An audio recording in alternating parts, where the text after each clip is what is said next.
जय हिंद दोस्तों, स्वागत है आप सभी का आपके अपने यूट्यूब चैनल जैकपुर पे। तो आज का ये वीडियो काफ़ी इंपॉर्टेंट होगा क्लास 12 के सभी छात्राओं के लिए, क्योंकि आप लोगों का हाफ ईयरली एग्ज़ाम बहुत जल्द होने वाला है और इसके बाद आप लोगों का फाइनल एग्ज़ाम होगा। तो सबसे पहले आप लोग माइंड से ये बात निकाल लो कि आप लोगों का जो हाफ ईयरली एग्ज़ाम होगा, ठीक है, आप लोगों का जो हाफ ईयरली एग्ज़ाम होगा उसके लिए अलग तैयारी करना पड़ेगा और फाइनल एग्ज़ाम जो होगा उसके लिए अलग तैयारी करना पड़ेगा। ऐसा बिल्कुल भी नहीं है। आप जो हाफ ईयरली एग्ज़ाम की तैयारी करोगे वही आपके फाइनल एग्ज़ाम में भी काम आने वाला है। तो आज के इस वीडियो के सीरीज़ में हम लोग टॉप 100 वन लाइनर क्वेश्चन को देखेंगे, लेकिन ये लगातार नहीं चलेगा, पार्ट बाय पार्ट आप लोगों को मिलता रहेगा। और रोज़ शाम 7 बजे आप लोग लाइव जरूर जुड़ें। लाइव आप लोगों का वहाँ पर जो है MCQ करवाया जाएगा, जिसमें आप लोगों को ऑप्शन के साथ मिलेगा।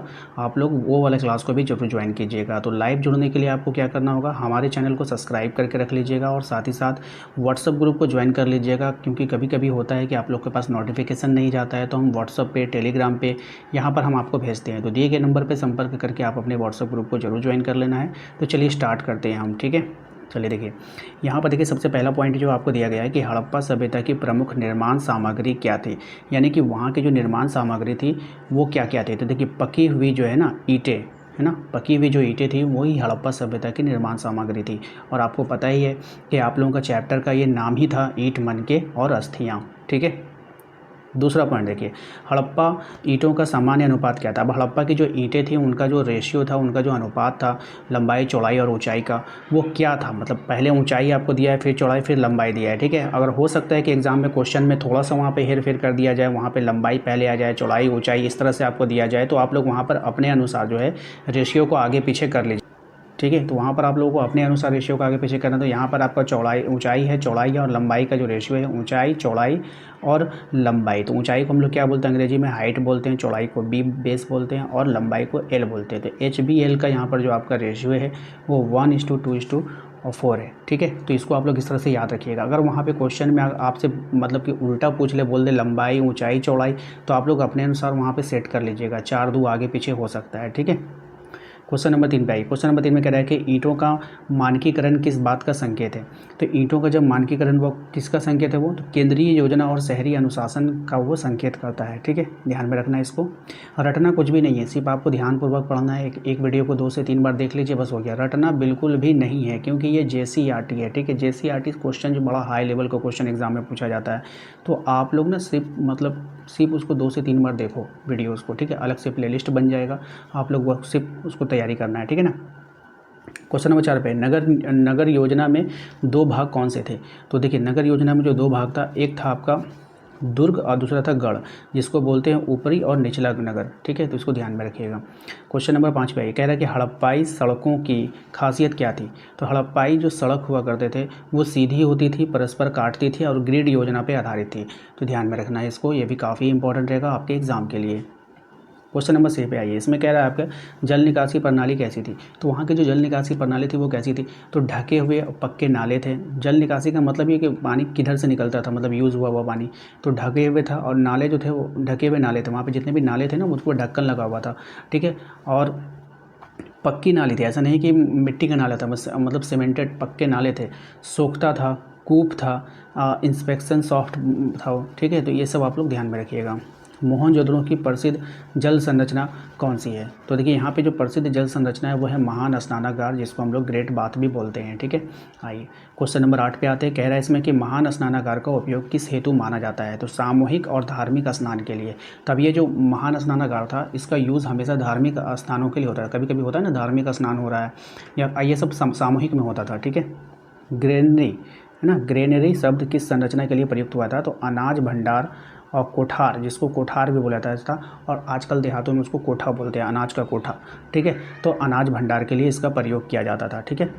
अगला सवाल है आपका कि लोथल किस कारण प्रसिद्ध है। अब ये जो लोथल है वो कौन से कारण प्रसिद्ध है। तो पुरातन गोदी के लिए और बंदरगाह के लिए, ठीक है। तो ये आपको ध्यान में रखना है। मनके बनाने का प्रमुख केंद्र कौन सा था। तो मनके बनाने के लिए चनहुदड़ो हो गया, लोथल हो गया, धौलावीरा हो गया आदि, ये सब मनके बनाने के लिए जो है प्रमुख केंद्र थे। इसको ध्यान में रखना है आपका, ठीक है। सबसे लोकप्रिय मनका सबसे लोकप्रिय मन का पत्थर कौन सा था? तो कार्नेलियन। ठीक है, ये बहुत ही लोकप्रिय था और इसको लाल आगेट भी कहा जाता था, लेकिन ये नाम फेमस है, आपके बुक में यही नाम ज़्यादातर यूज़ हुआ है। ठीक है, तो ध्यान में रखना है। मनकों के लिए कृत्रिम रंग ताप तकनीक क्यों अपनाते थे? तो मनकों के लिए कृत्रिम रंग ताप तकनीक क्यों अपनाते थे? चमकदार लाल भूरा रंग पाने के लिए। ठीक है, तो ध्यान में रखिएगा, चमकदार उसको लाइटेड करने के लिए। सबसे लंबे बेलनाकार मनके किससे बने थे? तो कार्नेलियन से ही बना था। ठीक है, ऑप्शन यहाँ पे आपको जब भी कहीं भी दिखेगा तो आप लोग उसको आंसर कर लीजिएगा। इसके बाद जो है हमारा अगला सवाल है कि मनकों की ड्रिलिंग के लिए क्या प्रयोग होता था? तो मनकों की जो ड्रिलिंग होती थी उसमें जो है आपका सूक्ष्म पत्थर, चाट की ड्रिलें, ये सब इनका प्रयोग होता था। ठीक है, तो इसको आप लोग याद रखिएगा। और नेक्स्ट है आपका नकली रत्न जैसा कांच सदृश पदार्थ क्या है? तो ठीक है, नकली रत्न मतलब देखने में लगेगा नकली रत्न, जैसे कांच के सदृश, कांच के जैसा दिखने वाला पदार्थ कौन था? फेयंस था। वो कौन था? फेयंस, याद रखिएगा। 17 में आपका कि फेयंस का मूल घटक क्या था, यानी कि फेयंस जो वो किससे बना था? तो सिलिका यानी रेत पर चमकीली ग्लेज। ठीक है, वो रेत से ही बना हुआ था। क्वेश्चन नंबर 18 है आपका कि शंख यानी कि सीपी शिल्प कहाँ प्रमुख था? नागेश्वर में, बेथ द्वारका क्षेत्र यानी कि गुजरात में। ठीक है, तो इसको भी आप लोग को ध्यान में रखना है। तांबा कांसा धातु से बने।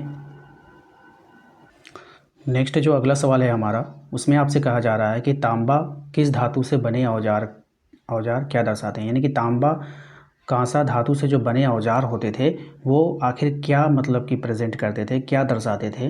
तो धातु कर्म में दक्षता को, है ना। मगर उस समय ना मतलब होता क्या था कि लोहे का अभाव हुआ करता था।